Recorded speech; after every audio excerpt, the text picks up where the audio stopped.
What's going on, everybody? Welcome back to another round of the Quarantine Chronicles. We're going to talk about training goal today. Woo! Now, so far, we've covered things like work to rest ratio to accomplish a goal that we're trying to do. And then yesterday, we talked about volume and intensity. Very simply put, we're taking our stair steps to building our programming. So, with that being said, I keep talking about training goals, right? What are the training goals? The training goals are what I mean by these, okay? We're going to look at muscle endurance, hypertrophy, strength, including max strength and speed strength, and power.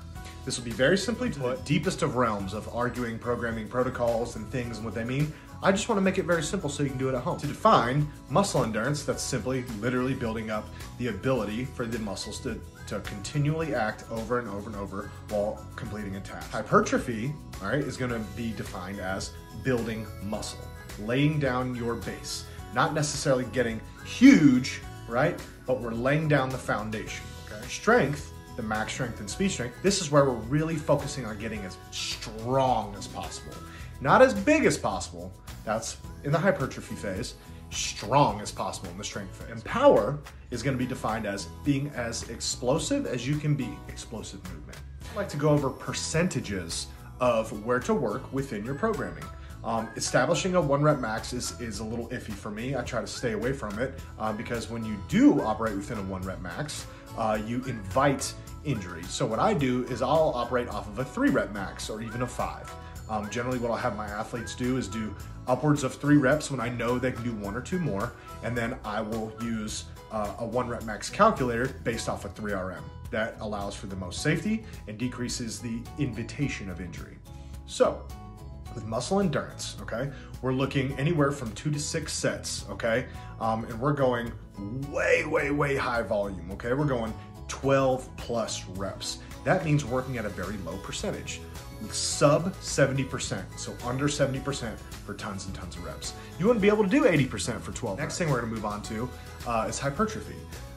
The idea behind the hypertrophy, again, is we're gonna lay down the foundation of strength. We're gonna operate between around 70 to about, well, 68 to 75%, maybe even 80, because we get upwards of a true 8 rep max is at 80%. So with that being said, anywhere between 68 and almost 80, pushing 80 for 8 is difficult. Within that percentage, we're going 8 to 12 reps, okay? So 2 to 6 sets again. You do 6 sets of 12 reps, you're training muscle endurance. But if you do 3 sets of 10 reps, we fall into the realm of hypertrophy. Max strength, okay? There's a couple of categories for max strength, or at least in strength. So you've got max strength and then you've got speed strength. I'm gonna group it together as a strength protocol, okay? Very simple. Keep it simple, stupid. The KISS principle is the way to go for me. So with that being said, to increase strength, the focus of this is to get as strong as you can within the phase. So in a strength phase, what we're trying to do is work around 80-ish% to around 90%, okay? So once you get up there, post 90, even 92, 93%, you're really pushing into your singles and doubles, okay? So we're gonna operate around 80% up to even 93, 95%. You're attempting 1 rep max reps once you get that high. And we're gonna stay 2 to 5 sets, okay, around 2 to 5 reps, all right? So that way, once you've established 1RM and you want to work a strength protocol, you can even go 5x5s, okay? 5x5 at 80, 83% is very challenging, especially if you hit every rep there. Now, moving on to power, okay? With power's a whole separate ballgame. We're no longer trying to lay down the foundation. We're no longer trying to put on strength. We've done that already, going through getting our strength protocols, going through our muscle endurance to a hypertrophy, to a strength, all right? We've laid down the foundation for us to be explosive. Now, remember, what we talked about yesterday was power is no longer training cross-sectional area. We're not training the muscles. We're training the nervous system in that rate of force development. So with that being said, we're gonna drop the percentage way down, okay? Drop it to sub 70%. The highest you should ever really go is 70%, and that's an empirical evidence. You'll look in a bunch of research and stuff and see that you really don't wanna go above 60 to 65. But in working with athletes, they're pretty resilient, especially younger athletes, and you can push the realms of 70%. Dr. McBride in graduate school told me that power doesn't exist past 5 reps, so that's the protocol I've followed. I never go above 5, okay? So I'll stay from 1 to 3 to 4 sets. 4 sets is really pushing it as long as you're keeping the volume low, upwards of 5 reps. So 3 by 3 sets of 3 reps at about 65 to 70%, I like that realm. It's not heavy, it's not terribly demanding, and it doesn't take the athletes into a realm of fatigue, okay? It allows them to maintain that explosive nature, right? We're taking the rubber band and we're gonna pull it and we want it to pop back, okay? We don't want it to pull and come back slow because the whole idea and focus of power training is being explosive, being fast training. If you try to train fast at 85%, you can't, okay? That's not how it works. The load or the weight is too heavy, okay? So remember, sports aren't played slowly, okay? Sports are played quickly to mimic that in training. So we're going to train quickly, ballistically, okay? Now, ballistic in nature means it's out of control, all right? But what I mean when I say ballistically is a quick, fast, rapid movement. Okay? Big fast word. You ready? Post-activation potentiation. That simply allows the muscles to contract harder to increase concentric force. So, you ever wondered why you do a sub-maximal attempt, like let's say 65% for reps, like a back squat where you train quickly and then do a box jump right behind it? PAP, post-activation potentiation. This allows the nervous system to be more efficient, to fire harder, and increases your rate of force development.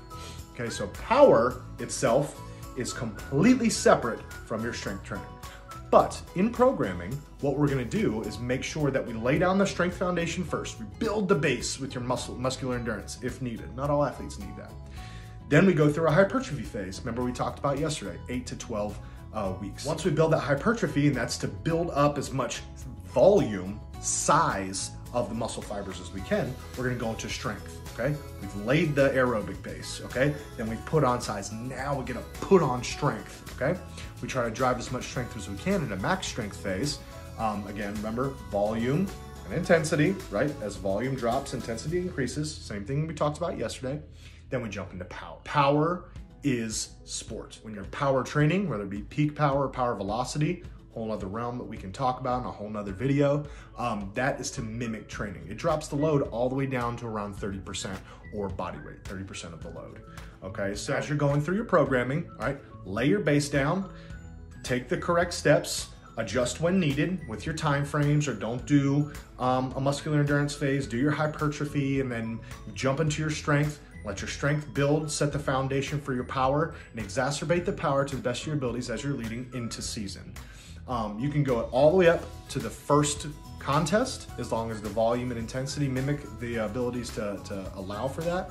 Or you can go up all the way till about a week before the first practice or tryout, have a peak week, then let them go into it. Peak week is gonna be a volume and intensity or volume or intensity deload to allow the body to recover while still providing a stimulus. Okay? So hopefully that's helped. If you'd like to get into more depths, this is a very, very long conversation. Now you know your work to rest ratios, you know your volume and intensity relationship and its inverse nature. Now you know the steps of phases to take as you're going towards competition and the percentage realms to operate within. It's gonna be it for today, guys. If you have any questions, hit me in the comments, DM me, email me, jeff@njfast.com. Go to our website, njfast.com. Give us a call, 732-251-5224, or check us out on any social media at njfast. Until tomorrow, guys, stay well, be healthy. I'll see ya.